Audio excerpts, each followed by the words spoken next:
Welcome back to Blast from the Past with your host and hobby historian, Bobby Burrell. Today we step back into the iconic 1910-11 C55 hockey set, exploring its many variations and taking a detailed side-by-side look at how the original 1911 Sweet Caporal postcard photographs were altered and transformed into the cards we know today. Issued through Imperial Tobacco cigarette packs, the C55 hockey card set stands as one of the true cornerstones of the hobby. Released during the 1910-11 season, it captures the game at a moment when professional hockey itself was still taking shape. Few issues can legitimately claim such historical weight, making C55 not merely a collectible, but a foundational artifact of hockey history. Founded in 1909, the NHA National Hockey Association was created specifically to operate as a fully professional organization, paying its players at a time when the sport was transitioning away from its amateur roots. By the 1910-11 season, the NHA had established itself as the premier professional hockey league in Canada and is widely regarded as the direct predecessor to the NHL, which would be formed in 1917 following internal disputes among NHA team owners. The iconic 1910-11 hockey card set carries the Jefferson Burdick C55 designation, a point that has long caused confusion among collectors. Ironically, the first hockey card set ever issued is cataloged as the 1909-10 C56. Burdick's numbering system, while foundational to the hobby, was not always chronologically aligned. The set consists of 45 player cards drawn from the 5 Canadian teams competing in the NHA National Hockey Association during the 1910-11 season: the Montreal Canadiens, Montreal Wanderers, Ottawa Senators, Quebec Bulldogs, and the Renfrew Creamery Kings. The key card within this set, and one many would argue within the entire hockey card hobby, is card number 38, George Vezina of the Montreal Canadiens. Vezina is unquestionably among the most desirable rookie cards in the sport, representing not only an elite player, but a foundational figure in the history of professional hockey. Each card measures 1.5 inches wide by 2.5 inches in length, perfectly sized for the cigarette packages from which they came. The reverse features a brief player biography, and, interestingly, the cards are numbered on both the front and the back, a detail rarely noted within the hobby, and an occurrence not common at all. How much regard is truly given to small hockey card variations within our hobby? The baseball collecting community has long treated even the slightest departure from the norm as sacred. Hockey collectors, by comparison, were slower to adopt this perspective, though that gap has narrowed considerably over the past decade as access to information has expanded.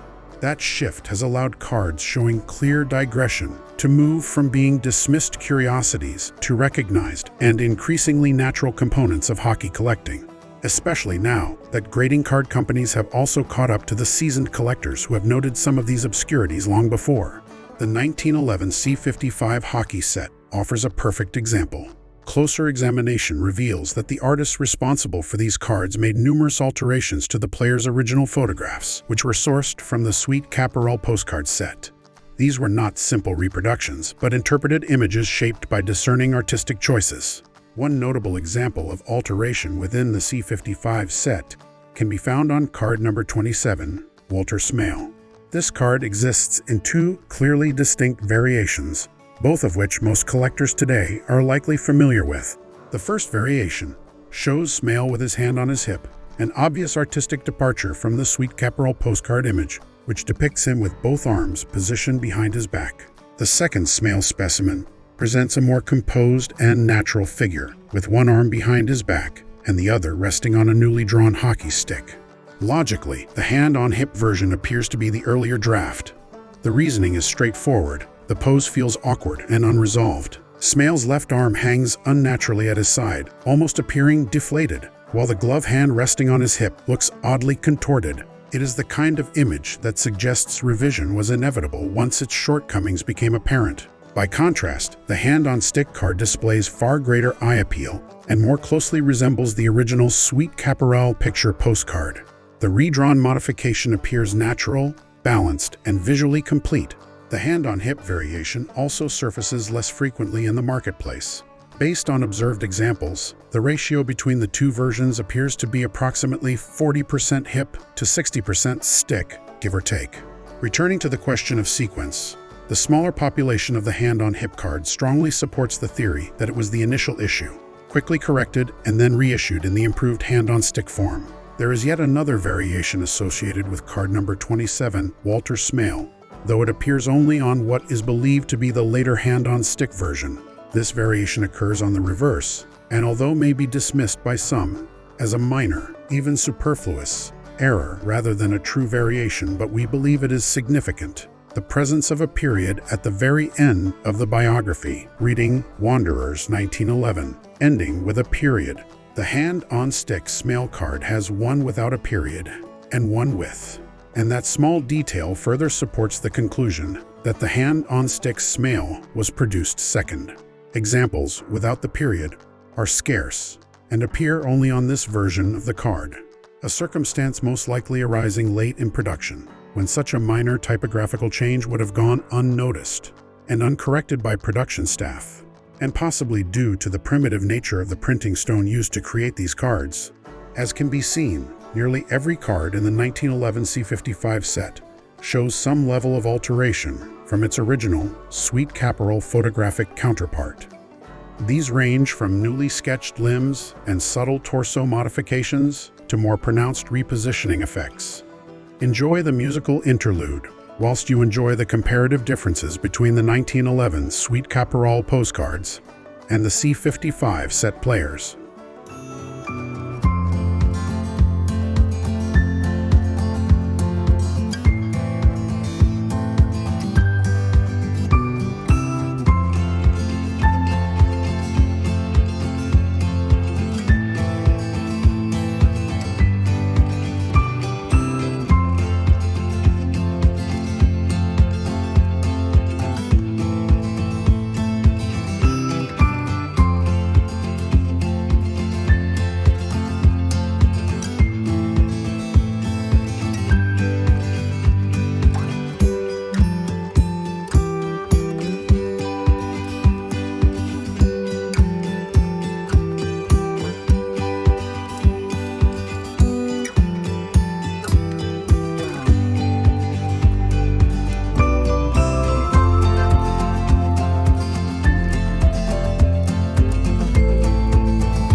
Although not likely, but there may well be additional variations within the set that have yet to be documented, though the challenge remains in comparing while reviewing a sufficient number of examples at any one time. Collectors are encouraged to share further observations or discoveries related to this wonderfully historic hockey issue. This video is supported through the detailed information retained from Needham.com, a website and app-based repository for all vintage hockey cards and collectibles along with CFL football. Remember to subscribe and like the video as we bring you more information not so commonly known within the hobby.